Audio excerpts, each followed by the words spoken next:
Medical اور dental colleges میں داخلے کے لیے ایم ڈی کیٹ امتحان کا آغاز ہو گیا۔ ملک بھر کے مراکز میں 1,40,000 سے زائد طلباء ایم ڈی کیٹ امتحان میں شریک۔ داخلہ ٹیسٹ کے لیے ملک بھر میں 32 جبکہ سعودی عرب میں ایک سینٹر قائم کیا گیا ہے۔ ٹیسٹ میں کامیاب 22,000 طلباء ایم بی بی ایس اور بی ڈی ایس میں داخلہ لے سکیں گے۔ امتحانی مراکز کے اطراف میں سیکیورٹی کے سخت انتظامات، انتظامیہ کے افسران اور پولیس کے بھاری نفری تعینات ہیں۔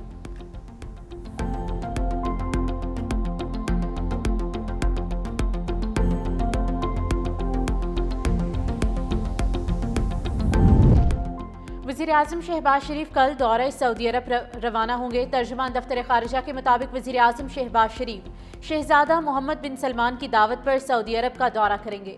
نائب وزیر اعظم اسحاق ڈار سمیت اعلیٰ سطح کا وفد بھی ہمراہ ہوگا۔ وہ 27 سے 29 اکتوبر کو ریاض میں ہونے والی نویں فیوچر انویسٹمنٹ انیشیٹو میں شرکت کریں گے۔ FII-9 میں عالمی سطح سے لیڈر سرمایہ کاری پالیسی میکرز شرکت کریں گے۔ سعودی عرب میں قیام کے دوران وزیر اعظم شہباز شریف اعلیٰ سعودی قیادت اور مختلف ممالک کے وزرائے اعظم سے ملاقاتیں کریں گے۔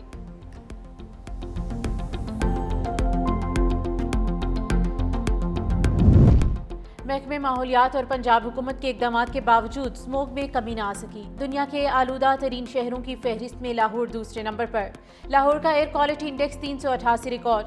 ماہرین نے لاہور کی فضا کو انتہائی مضر صحت قرار دے دیا۔ نومبر سے وسط دسمبر تک اسموگ کی شدت میں مزید اضافے کا خدشہ ظاہر کیا جا رہا ہے۔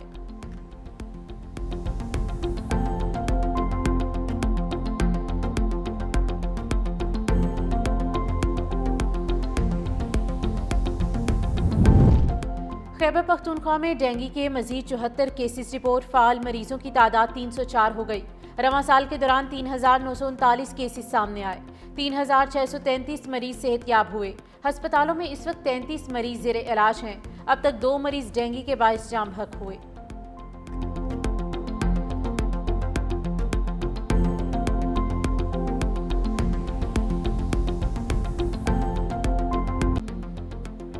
PIA کا 5 سال بعد برطانیہ کے لیے فضائی آپریشن بحال۔ پہلی پرواز کچھ دیر بعد اسلام آباد سے 350 مسافروں کو لے کر مانچسٹر روانہ ہوگی۔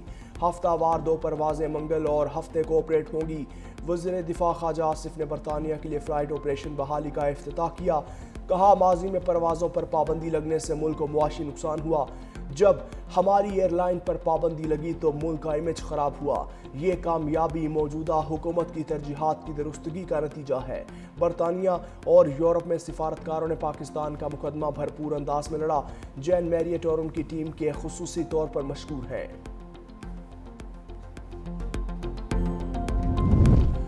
بلوچستان میں دہشت گردی پھر سر اٹھا رہی ہے۔ 2018 میں دہشت گردی کا مکمل خاتمہ ہو چکا تھا۔ وزیر اعظم شہباز شریف کا بلوچستان ورکشاپ سے خطاب۔ کہا صوبے کی جغرافیائی ساخت ترقی کے سفر میں چیلنج بن گئی۔ افسوس بلوچستان کی دولت آج بھی زمین میں دفن ہے۔ بلوچستان میں ترقی پاکستان کی خوشحالی سے جڑی ہے۔ بلوچ رہنماؤں نے رضاکارانہ طور پر پاکستان سے الحاق کیا۔ گزشتہ دہائیوں میں بلوچستان کو نظر انداز کرنا خود احتسابی کا لمحہ ہے۔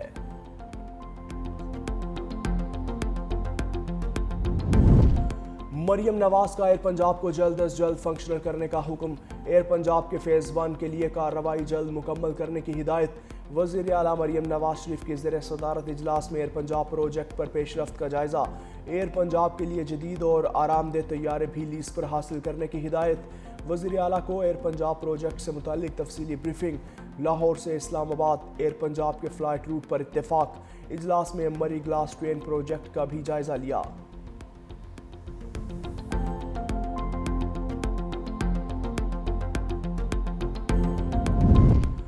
پاک افغان مذاکرات کا دوسرا دور آج استنبول میں ہوگا۔ ترجمان دفتر خارجہ طاہر اندرابی نے کہا اسی خلوص سے استنبول مذاکرات میں شرکت کریں گے جس سنجیدگی سے دوحہ میں شریک ہوئے۔ دوحہ مذاکرات کے بعد افغان سرحد سے کوئی بڑا دہشت گردی کا واقعہ نہیں ہوا۔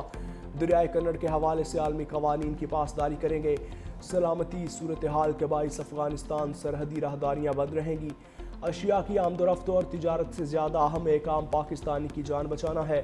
بھارت کا افغانستان میں سفارت خانہ کھولنا 2 ممالک کا اندرونی معاملہ ہے۔ بھارت کا افغانستان میں کردار زیادہ مثبت نہیں رہا۔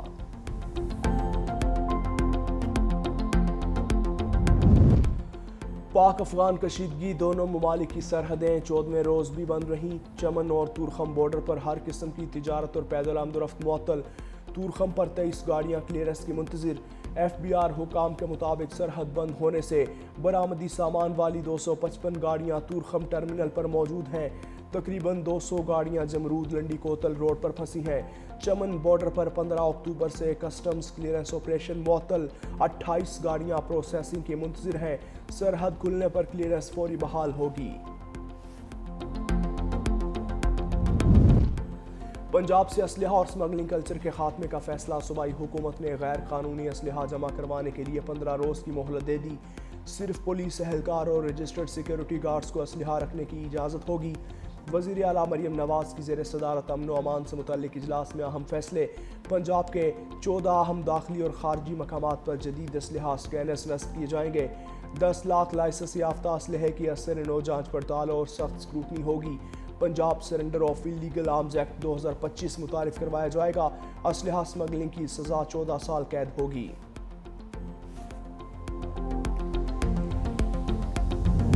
پاکستان کی کامیاب سفارتکاری نے عالمی منظرنامہ بدل دیا۔ امریکی جریدے فارن پالیسی کا بڑا اعتراف۔ رپورٹ کے مطابق پاکستان نے امریکہ، چین اور سعودی عرب سے تعلقات میں نئے سنگ میل طے کیے۔ جریدے نے اسلام آباد کو خطے کا سفارتی فاتح قرار دیا۔ گزشتہ 6 ماہ میں پاکستان کی متوازن خارجہ پالیسی نے عالمی سطح پر نئی جہتیں متعارف کروائیں۔ پاکستان اور امریکہ کے تعلقات کی بحالی، سعودی عرب سے دفاعی معاہدہ اور چین سے بڑھتے روابط کو بڑی کامیابیاں قرار دیا۔ امریکی جریدے نے وزیر اعظم شہباز شریف اور فیلڈ مارشل کو مؤثر سفارتکاری کا اہم کھلاڑی قرار دیا۔